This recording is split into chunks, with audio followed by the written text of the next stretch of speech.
noches para mí. Bueno, como siempre, deseando que estén en buena salud. Eh, Hoy tengo una historia, que es la historia sencillamente y literalmente de una estafa, de una gigantesca estafa. Una de las tantas estafas que el régimen castrista ha cometido contra el pueblo cubano. Donde se demuestra una vez más que no les interesa en absoluto. Ellos viven en un total divorcio. O sea, la dirigencia corrupta de ese régimen castrista vive en un total divorcio de la realidad por la que tiene que atravesar el pueblo cubano todos los días para poner un plato de comida en la mesa, para cualquier cosa. Eh, Esto es una historia vergonzante, es la historia de un despojo, de una estafa, de un robo, de un atraco, eh, ejecutado con la mayor frialdad, con la mayor crueldad posible. Y vamos a hablar un poquito sobre esto, porque esto tiene sus antecedentes. O sea, a este régimen oprobioso e ilegítimo, porque es un régimen que jamás ha sido votado en unas elecciones libres, eh, no le bastó, no le bastó, a ellos no les bastó nunca con haber desplumado, primero haber nacionalizado todas las empresas, todos los bienes, y no estoy hablando de bienes norteamericanos, que son la causa del embargo, estoy hablando de los bienes expropiados a nacionales cubanos, a personas cubanas, tan cubanos como ellos, que en la mayoría de los casos amasaron esos bienes, esa fortuna, esas propiedades con grandes esfuerzos, a través de muchísimos, a través incluso de generaciones. No les bastó con arrebatarle las propiedades a todos estos cubanos, productores de riqueza, no les bastó con literalmente robar, despojar de los bienes personales a las personas que querían salir ya huyendo de ahí, que no veían otra alternativa. Muchos de ellos, con tal de irse, entregaron lo que tenían. O sea, se les despojó de joyas, se les despojó de bienes de valores considerados entonces patrimoniales, todo este tipo de cosas. Se llegó a extremos francamente abusivos. Mi padre me lo contaba, él fue uno de los testigos de esto. O sea, que hubo gente que se le quitó todo lo que incluso que llevaban encima. Incluso le llegaron a decir a algunas personas, no, esa pulsera que tiene, quítesela también. Así, cosas así que con ese nivel de crueldad. Eh, no les bastó con eso. Eh, Se dedicaron a buscar lo que pudo haber quedado. Muchas personas habían dejado ocultos sus bienes pensando que algún día regresarían, que aquello cambiaría, que bueno, el motivo que fuera. Y bueno, se encontraron esos bienes, se ocuparon, y lo más bueno, lo más llamativo de todo esto es que nunca se ha sabido dónde van a parar todas estas cosas. O sea, gran parte de toda esta cosa que se ocupó a la otrora burguesía cubana, de lo que se les quitó de sus casas, de los que se les fueron a parar a las casas que también fueran casas de la burguesía cubana, a las casas de los altos dirigentes de esta mal llamada revolución, porque todos estos dirigentes de esta revolución recibieron casas lujosas en Miramar, en Siboney, en Atabey, en Flores, en lo mejor de La Habana, en Alta Habana, en Nuevo Vedado, o sea, en lo mejor que tenía La Habana, en lo mejor que tenía residencialmente La Habana. Ellos pasaron a ocupar esas casas, en ocasiones incluso eran casas mucho mayores que las necesidades que ellos tenían. Podía ser un comandante, no sé qué, un luchador de la sierra, lo que fuera, un tipo con mérito suficiente o con cercanía suficiente a la cúpula, a la élite de los Castro, que entonces recibió, como una especie de premio por haber luchado por Cuba, recibió entonces una mansión y todas las prebendas y privilegios que conllevan ese estatus, el nuevo estatus. O sea, se forma una nueva clase de burgueses, porque es lo que son. Se formó una clase completamente nueva de burgueses, incluso con gente que habían salido del campo el día anterior, y fueron esta gente los que heredaron y ocuparon todo lo que dejó esta burguesía, y muchos de estos bienes ocupados a otras casas de otros burgueses que habían sido los burgueses de la época anterior, pues ellos disfrutaron de esos bienes también, porque fueron a parar a sus casas. Estoy hablando de lámparas, estoy hablando de muebles, de muchas cosas, incluyendo también obras de arte. Y entre toda esta élite de nuevos dirigentes, de nuevos personajes, empiezan ellos a adquirir, ¿no?, ciertas ínfulas de intelectuales, de conocedores, de apreciadores del arte, de esto, de lo otro. Era muy común escucharlos a ellos hablar de una manera como si fueran expertos en la materia, como si fueran... Y ciertamente habían adquirido conocimiento, por supuesto, porque tenían acceso a cosas que, bueno, que la población no tenía. Son la gente que después tuvo la oportunidad de viajar, de conocer otras cosas. Y bueno, podían tener, pero se daba mucha ínfula de tener conocimientos, de tener teorías y todo eso. Es donde esta gente que empezó a leerse los manuales de Nikitin y la historia esta, toda el comunismo y todos estos manuales estos de Konstantinov, de todas esas cosas que querían incluso superarse más de lo que se necesitaba.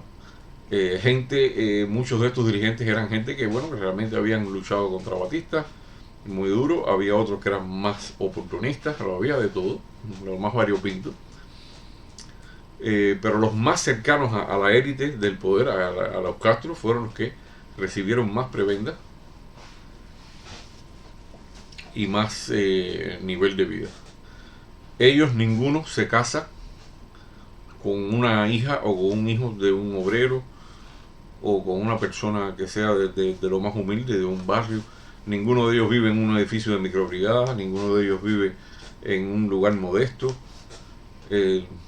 No, nunca lo van a encontrar. Ni sus hijos se casan con quienes no sean de la nobleza revolucionaria, que tengan un apellido vinculado a algún, o a un mártir, o a otro dirigente, o si acaso, bueno, a algún actor famoso o a un extranjero.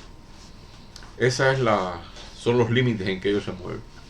Y esta nueva burguesía, bueno, pues decidió, entre otras cosas, bueno, dedicarse, encabezados por el bandido mayor, a expoliar al resto del pueblo.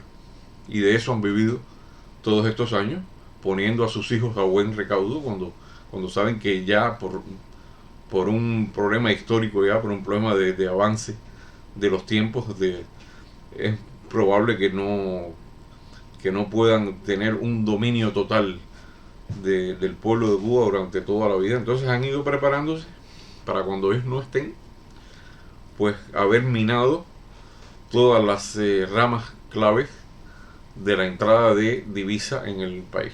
Por eso es que tienen este grupo Gaesa, toda esta serie de firmas y cosas con unas ramificaciones a veces muy oscuras, muy difusas. Y entre ellos, bueno, vamos a hablar de una corporación que ha tenido un papel fundamental en esta historia que voy a hacer, que es la corporación Cimex, que es vinculada no solo a la élite del poder, por supuesto, también muy vinculada al Ministerio del Interior y muy manejada por el Ministerio del Interior. Después que se cansaron de expoliar a toda esa gente, entonces parece que alguien tuvo la brillante idea. Unos dicen que fue Fidel Castro, el propio Fidel Castro, que tuvo la idea de hacer esto. Otros dicen que fue el señor Regino Botti. Regino Botti, hablo de Regino Botti León, que es el hijo del famoso poeta guantanamero Regino Botti. No es el Regino Botti original. Este es el hijo de Regino Botti. Este señor Regino Botti fue enviado a Estados Unidos a estudiar durante los años 40, si lo tengo bien informado, y él fue a Harvard, y en la universidad ahí en Harvard, que ahí se codió y estudió, y llegó a ser discípulo con la crema innata de las ciencias económicas, ¿no?, de la época. y por supuesto de gente con una fuerte tendencia e influencia keynesiana de Keynes. Y él, pues hasta el final de su carrera económica fue un keynesiano. Y cuando él regresa a Cuba, él venía dispuesto también a aplicar la fórmula esta, pero con las características de esta llamada revolución. Él incluso fue uno de los creadores del CEPAL, de la Comisión Económica para América Latina y el Caribe, que fue anterior incluso a la revolución.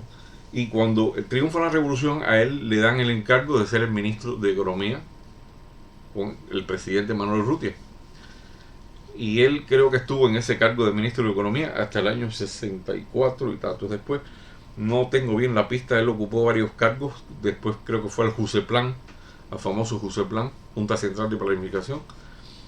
Y bueno, y en la época de la historia que nos ocupa, que son los años 80, ya fines de los años 80, este individuo estaba a cargo de la vicepresidencia y asesoría de esta corporación CIMEX. La corporación CIMEX, ¿qué cosa era? Era un conglomerado de otras firmas, de otras empresas. Tenía mucho que ver, tenía varias tiendas, tenía vínculos también con el Fondo de Bienes Culturales, tenía su propia red de tiendas, de comercio, de todo, y un tráfico muy activo desde Panamá, sobre todo, desde la zona libre de Colón. En la zona libre de Colón tenían varios representantes, tenían las firmas fantasmas estas que crearon gente del Ministerio del Interior, gente del aparato de la seguridad, crearon firmas fantasmas o firmas también que no fantasmas, pero sí tenían a su vez otra red de comercio semiclandestino, cosas estas como para burlar el bloqueo, toda la historia esa. Ahí tenían varios personajes que no eran cubanos también. Había un individuo que sigue teniendo, creo, su firma y todo, que es un hombre que tiene una red de negocios también, un tal Khaled Salama, que ese señor tenía relaciones directas con Corporación CIMEX y con Cubalce también. Yo tuve un jefe en Cubalce que era coronel de la seguridad del Estado, que era un individuo extremadamente corrupto, que incluso los vecinos se quejaban del nivel de corrupción que veía en su casa, pero no pasaba nada porque el individuo era quien era. Y yo llegué a leer incluso los intercambios de cartas, de telegramas y todo entre él y este Khaled Salama. Y el Khaled Salama le aconsejaba qué comprar, qué no comprar. Entonces era una red, que eso cuando después que cayó Noriega se vio bastante mermado, pero siguió y sigue estando. Es una red muy amplia, muy tupida, que abarca América Latina, abarca Europa, Asia, África, están por todas partes. Hasta en Estados Unidos tiene que haber, y en Canadá. Bueno, para no marearlo, a este señor Regino Botti, o a Fidel Castro, quien haya sido, se le ocurre la grandiosa idea de que para fortalecer la moneda, dicen, parece que tenían, no sé si era la idea original, porque no sé qué interés habrán tenido ellos en fortalecer la moneda, no manera de otra, porque no creo que a esta gente el bienestar del pueblo ni la economía del país les haya importado un pepino. Se les ocurre terminar de esquilmar de lo que les quedaba al pueblo que se había quedado, a la gente más humilde, al último eslabón de la cadena que ellos podían exprimir.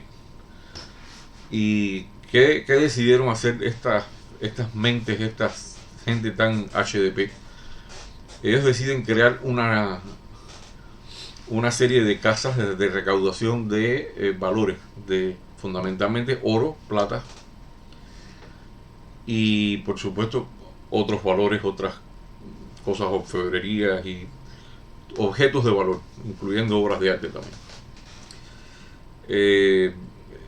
Esto fue de un alcance tremendo, porque estamos hablando de una época en que es un pueblo que está pensando casi siempre la mayoría de la juventud está pensando en irse. Y la gente tiene un ansia de bienes materiales, de cosas que no ha tenido nunca. Tiene ganas de tener un equipo de música, tiene ganas de tener un televisor a color. Las amas de casa querían aquellas ollas arroceras, querían también su televisor a color para ver la novela, etcétera. Todo el mundo quería algo, la juventud quería sus ropas, sus jeans, lo que estuviera más a la moda. Y todo el mundo tenía aquel deseo de poseer bienes, porque contrariamente a lo que la revolución predicaba, que es malo tener dinero, es malo pensar en las cosas materiales, lo que lograba era lo contrario, porque la gente lo que estaba deseoso de tener lo que no tenía, no había tenido. Y crean entonces estas famosas casas que le llamaban casas del oro y la plata. Lo calcularon todo muy bien. Creo que crearon incluso una circular o una disposición donde se especificaba que incluso las personas que no hubieran habido entregado bienes de valor durante otras oportunidades que se había reclamado esos bienes de valor, que no se les iba a hacer ningún problema, o sea que se iba a hacer borrón y cuenta nueva para que ellos entregaran esos objetos de valor, pero que esa ley caducaría ya, terminaría a la vez que cerrara todo este negocio de admisión de los objetos de valor. Ellos volverían a caer en la ilegalidad. Y bueno, mucha gente cayó en la trampa, como la canción esta de Pello Lafrocán, que cayó que por error la pusieron cuando el discurso aquel del fracaso de los 10 millones, que es una anécdota súper graciosa.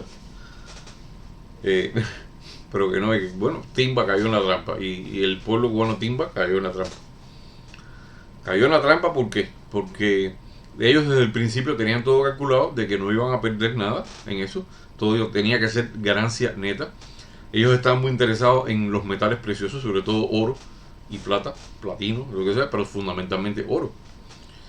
Y para lograr todo esto y despojar a la gente con la menor inversión posible, lo que hicieron fue abrir estas casas. Estas casas tenían, se dice que incluso se contrató como tasadores, se contrató a psicólogos. Y a estos psicólogos se les dio como un curso intensivo de cómo tasar, de cómo tasar el oro, cómo tasar las cosas, ¿no?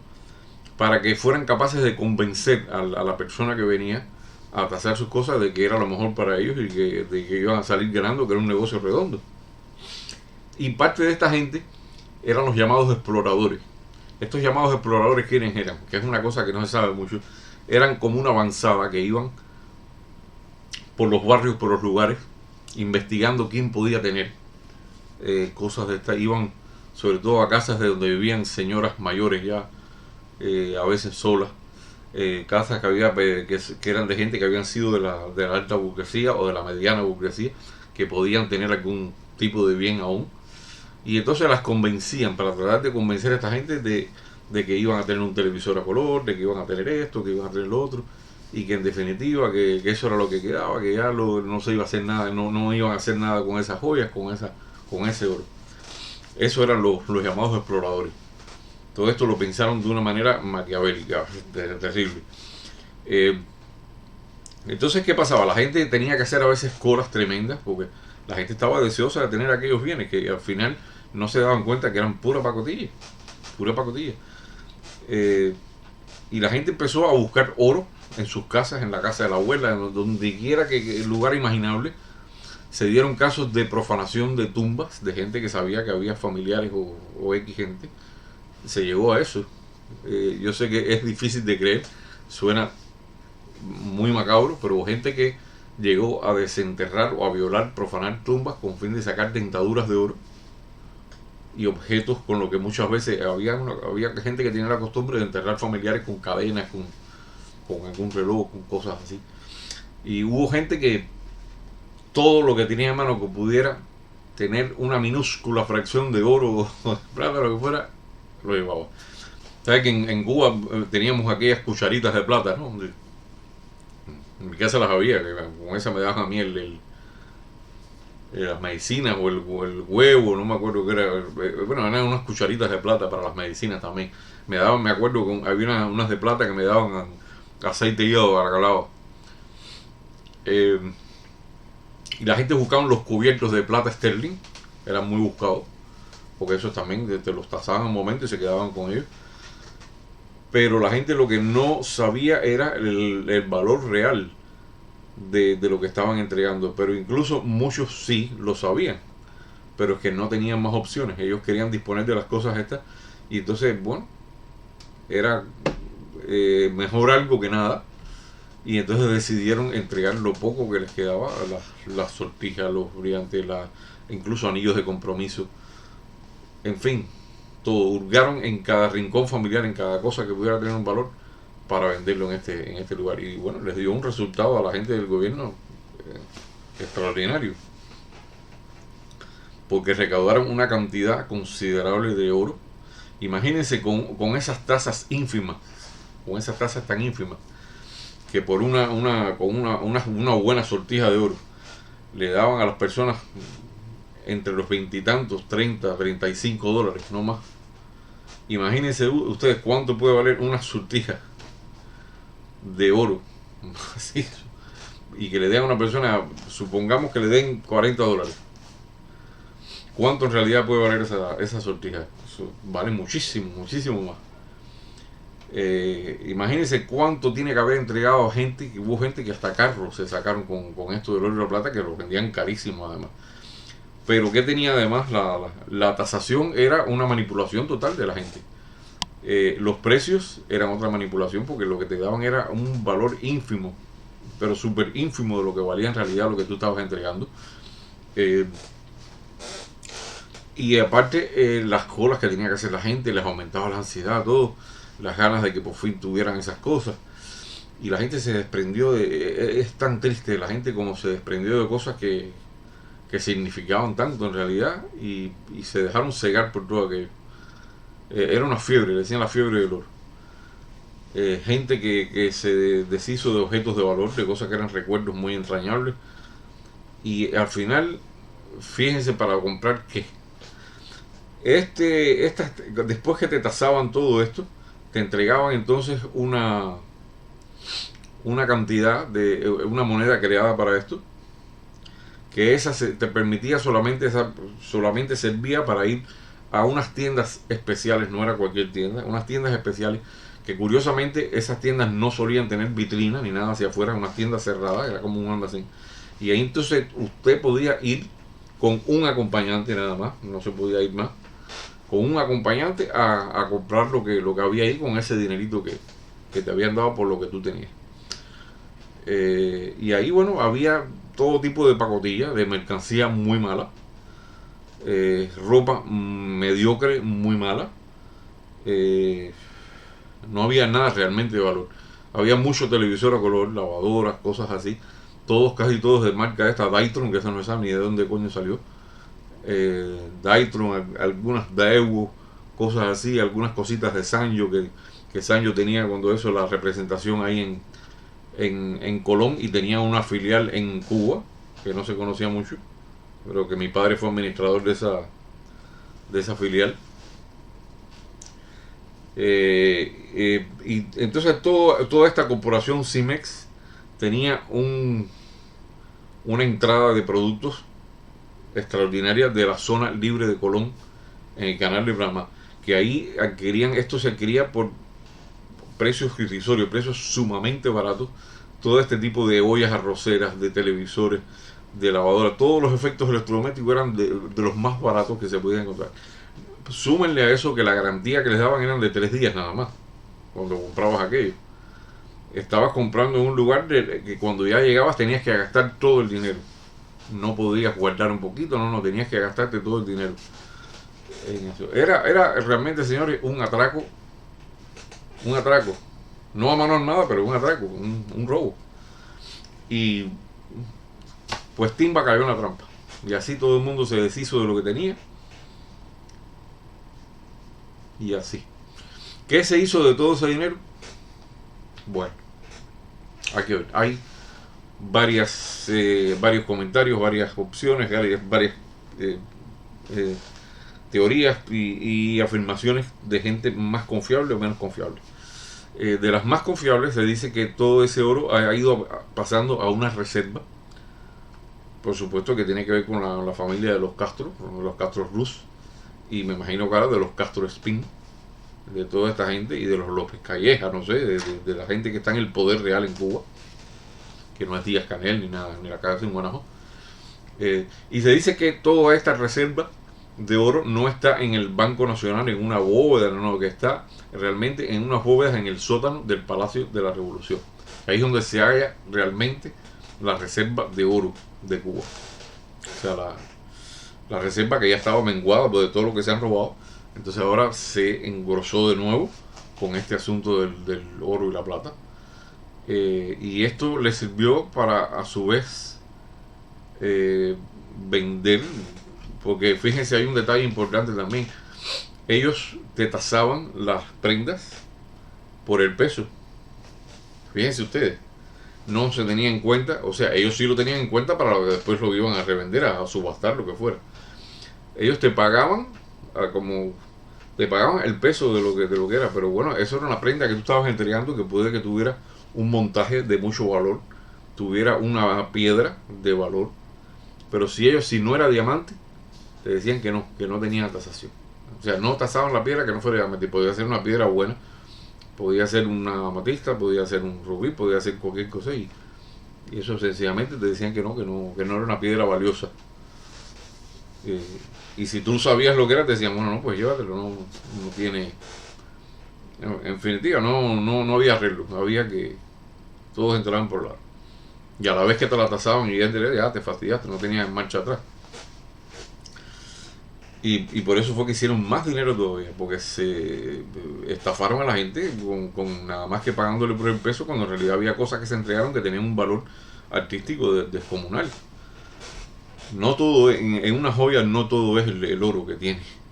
Hay que ver el engaste, todo, cómo está hecho, la montura que tiene, el valor que tiene la montura, las piedras que tiene. Son muchas cosas. Hay joyas que son unas obras de arte. Eso por supuesto no lo van a fundir, eso lo venden como una joya muy especial. ¿Y cómo se vendía? Ah, fácil. Como mismo en Cuba se han vendido obras de arte, patrimonio nacional, que tanto se decía que el patrimonio. Entonces, si tú tenías una en tu casa, te la prohibían vender a un extranjero. Tú no podías vendérselo a un extranjero porque eso era patrimonio. Y entonces ibas preso. Ah, pero si era el Estado el que la tenía, sí podía venderla. Entonces, según se ha dicho, había una casa, una gran casa de estas que había en la zona de Atabey, y le dice que uno de los hijos de Fidel Castro estaba en el negocio este, y que se organizaron ahí subastas importantes, donde estaban presentes gente de esta corporación Cimex, y había gente, algunos de los tasadores y gente que había organizado todo esto, y pues entonces venían extranjeros a comprar aquellos bienes, y bueno, fueron subastas de todo, se subastaron ahí desde joyas, y entonces sí se subastaron y se vendieron en su valor real, que era un valor muy superior al que tenían en el momento aquel, de cuando fueron guardadas o cuando fueron creadas las joyas como tal. Y bueno, se hicieron millones con eso. ¿Qué pasó con todo ese dinero? Averiguar, a ver quién sabe. Eso, averiguar quién lo sabe. Se presume que gran parte del oro se fundió, se hicieron lingotes y se depositó en esta reserva que acabo de hablar. Una parte habrá ido a parar para las arcas personales de toda esta familia, de la familia reinante, de los reyes, porque son como la nobleza. Y el resto, bueno, pues se vendió en subasta y se hizo una cantidad de dinero enorme, porque se vendieron obras de arte. Se vendieron obras de arte, lo mismo de Amelia Peláez, que de Lam, que de Mijares, que de Diago. Yo vi que circuló muchísima obra de arte. Y después que todo esto pasó, hubo otra fiebre de obras de arte también, que había cuanto ser humano había dando vueltas por ahí buscando obras de arte para vendérselas a un extranjero de aquí, que fue una cosa. No había bastado con lo del oro, entonces había gente por todos lados buscando obras, aunque fuera un dibujo, que pudiera pertenecer a Víctor Manuel o a Lam o a este o otro. Yo vi con mis ojos obras de Lam. Habían dos que estaban en mal estado, pero vi muchas cosas de Amelia Peláez. Vi una colección de Diago que la tuve en mis manos.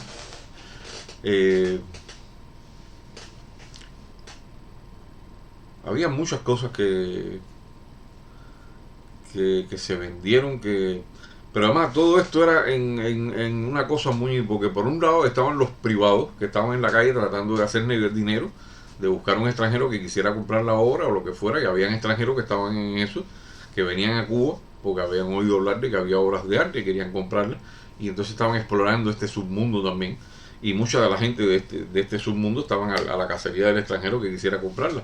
Había gente buscando cristales, piezas, jarrones, todo, que cenicero, cosas de cristales de la LIC.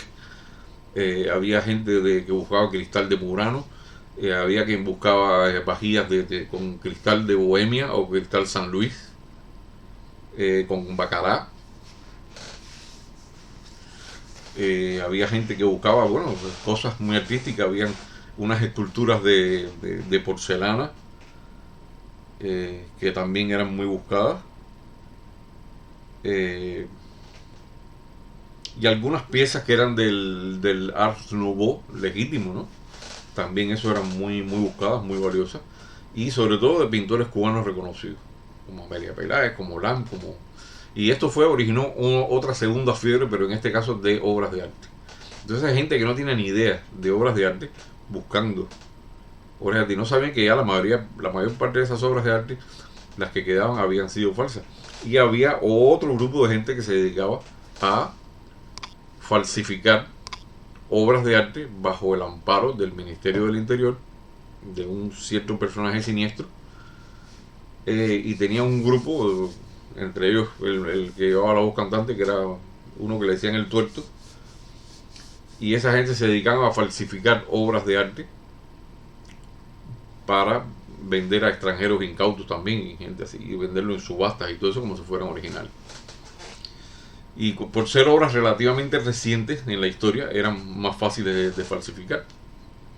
En Cuba hubo un caso famoso de este muchacho Lugo, que falsificó las obras de Servando Cabrera Moreno y las vendió como originales. Y nadie se daba cuenta hasta que un ojo hábil se percató de un detalle, de otro más o menos, y entonces después se lo entregaron a un restaurador muy famoso de Bellas Artes, que fue el que finalmente se dio cuenta de que no eran de Servando Cabrera Moreno. Y así como ese tipo de gente, se buscó gente para trabajar en eso. Y entre todo este tráfico de obras de arte, había un tráfico que era aprobado por el gobierno en la sombra, que era dirigido por el Ministerio del Interior. Acuérdense que el Ministerio del Interior y Corporación Cimex es la misma cosa. Y estaba un personaje que aparecía con frecuencia, ¿no? Pero que no se veía mucho, que era un coronel del Ministerio del Interior, un tal compañero Ulises. Era la única manera en que se le conocía a él, compañero Ulises, y él era el que se encargaba de hacer todas estas compras y hacer, tenía un sistema bastante, y mucha de esta gente cayó mucha de esta gente cuando la causa número uno, porque habían acumulado mucha riqueza, habían acumulado mucho poder, y se decidió, junto con el juicio de Ochoa y todo lo que le pasó a Ochoa, decidieron limpiar completamente el Ministerio del Interior, y por eso el Ministerio del Interior ya perdió gran parte de ese poder tan inmenso que tenía, que estaba basado en muchas cosas, en este tipo de operaciones clandestinas, y como la del MC y todo esto.